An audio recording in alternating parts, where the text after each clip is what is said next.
Welcome to the Deep Dive. Today we're plunging into a really significant source for financial advice.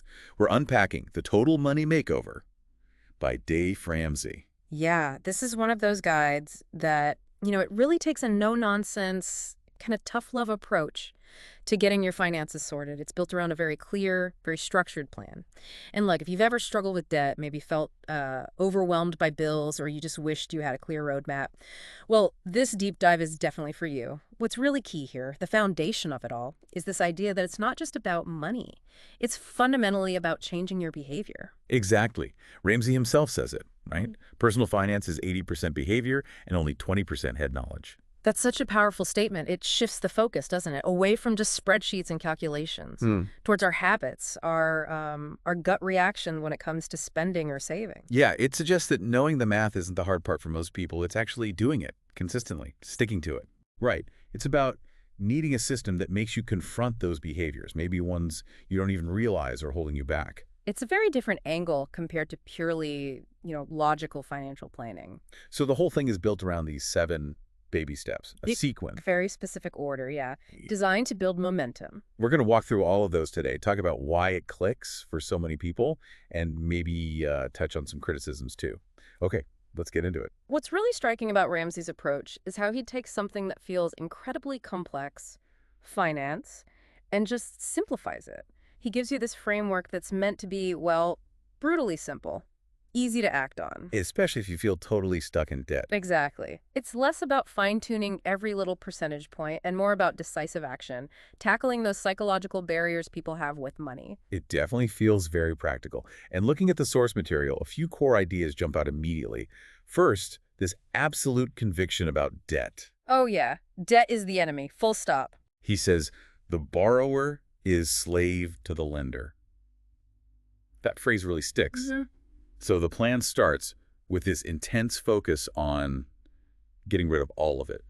Yeah. Credit cards, student loans, car payments, everything. It's about breaking free, not just paying it off, but changing that whole relationship, Getting rid of the stress, the emotional weight of owing money. And alongside that, there's that crucial first step he emphasizes. The emergency fund. Just $1,000 to start. Yeah, and that's not about getting rich quick or anything. No. It's purely about creating a little bit of breathing room, a buffer. So when that unexpected car repair hits. Right, or a medical bill pops up, things that usually send people straight back to borrowing money. It's a practical defense, but also like a psychological win right at the start. Absolutely. It gives you a tiny bit of stability. Okay, so that $1,000 starter fund is meant to be achievable, a quick win. But then we get to something that's, well, it's probably one of the most debated parts of his whole philosophy, how he views credit. Credit cards specifically. Can you break down his stance on that? It's pretty extreme. It really is. Unequivocal. 0 credit cards. None. Cut them up. Get rid of them. Wow. In today's world, that sounds radical. It is. For a society that runs on credit, it's a huge shift. But for Ramsey, it's absolutely essential to break that dependency. So the underlying principle is? Learning to live on less than you make. Truly. Spending only money you actually have. It sounds basic, but for a lot of people, it's a complete change in mindset. Okay, so we have these core ideas. Hate debt, get a small emergency fund, ditch credit cards, live below your means. How does this all become a step-by-step plan? That's where the 7 baby steps come in. They provide that clear roadmap you mentioned. Right, designed to build on each other. Let's walk through them for everyone listening. Step 1. Baby step 1 is exactly what we just talked about. Save that $1,000 for your starter emergency fund, your immediate safety net. That buffer against the small stuff. Yeah, it prevents those little financial bumps from derailing everything and pushing you back into debt. Builds confidence right away. Okay, $1,000 saved. Safety net in place. What's baby step 2? Where does Ramsey push you next? Baby step 2. Pay off all debt except the house. And you do this using the debt snowball. The debt snowball. Explain how that works. Okay, so you list out all your debts, credit cards, loans, everything but the mortgage, from the smallest balance to the largest. Smallest balance first, not highest interest rate. Correct. You pay the minimum payment on everything except the smallest one. All your extra money, anything you can squeeze out, gets thrown at that smallest debt until it's gone. And then? Then you take the money you were paying on that now gone debt, plus the minimum payment for the next smallest debt, and you attack that one. So the payment amount snowballs gets bigger as you knock off each debt. Exactly. It picks up speed. Now, that's interesting, because mathematically, critics always say, shouldn't you pay the highest interest debt first? You'd save money. They do say that, and mathematically they're right. It would save you some money in interest over time. But Ramsey insists on the snowball. Why? What's the thinking there? It comes back to that 80% behavior thing. It's all psychological. Ah, Paying off that smallest debt, even if it's just a few $100s, happens relatively quickly for most people. And that gives you an immediate win, a huge boost of motivation. like, wow, I actually did it. One debt down. Precisely. You feel progress, you see results fast, that keeps you fired up to tackle the next one and the next. It builds momentum and reinforces the new habit. So it's prioritizing behavioral change over pure mathematical optimization. That's the core of it. It keeps people engaged in what can feel like a really long, tough slog. Celebrating those small victories is key. Okay, makes sense.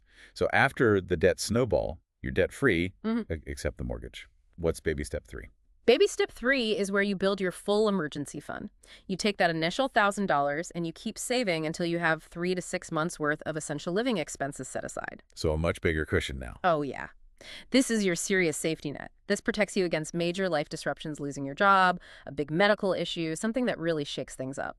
This really shores up that financial foundation then, moving from immediate crisis mode to longer-term stability. Exactly. If your income suddenly stops, you have this substantial buffer. You're not immediately thinking, how do I pay the rent? Or getting forced back into debt. It's a huge feeling of security. Okay, debt's gone, full emergency fund is in place, feels like you're on solid ground.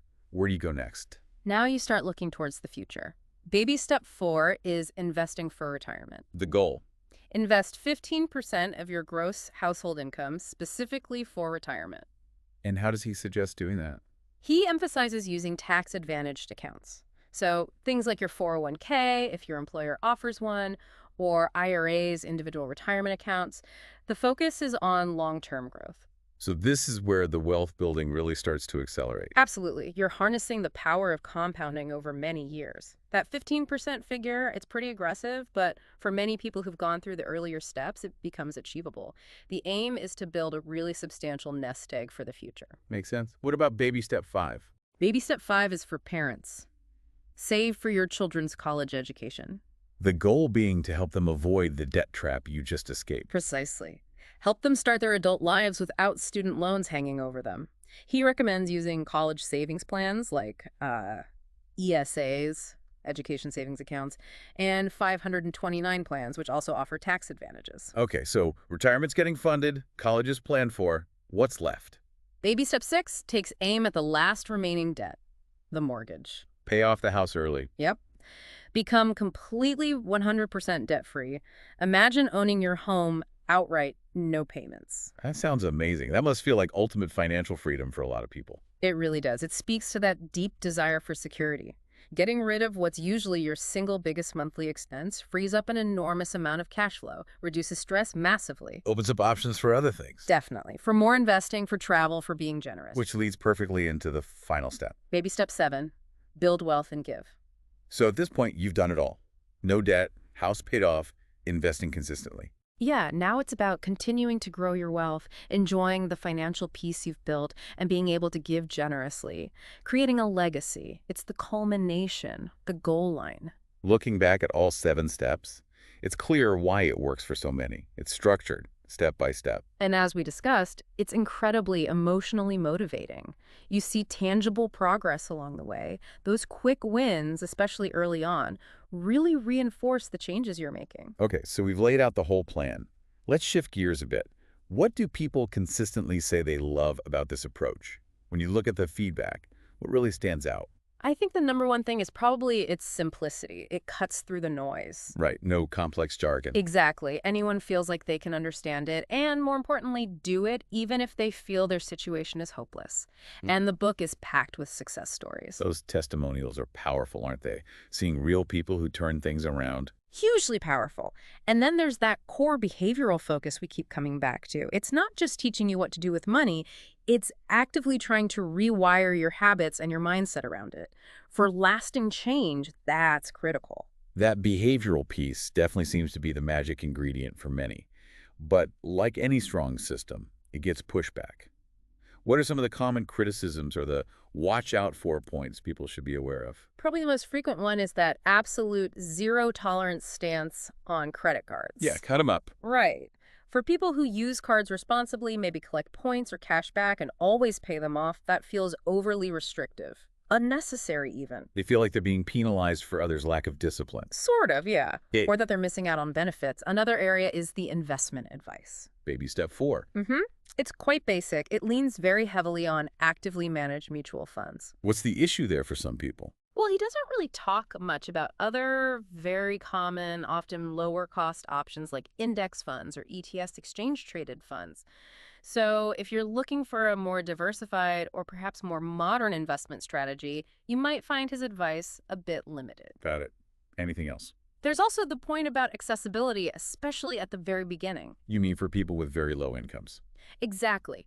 If you're truly living paycheck to paycheck or maybe below the poverty line, saving that first $1,000 for baby step 1 can feel like climbing Mount Everest. It might seem almost impossible without some really drastic, immediate changes that are themselves hard to make. Right. It can feel daunting, maybe even a bit out of touch for someone in that situation.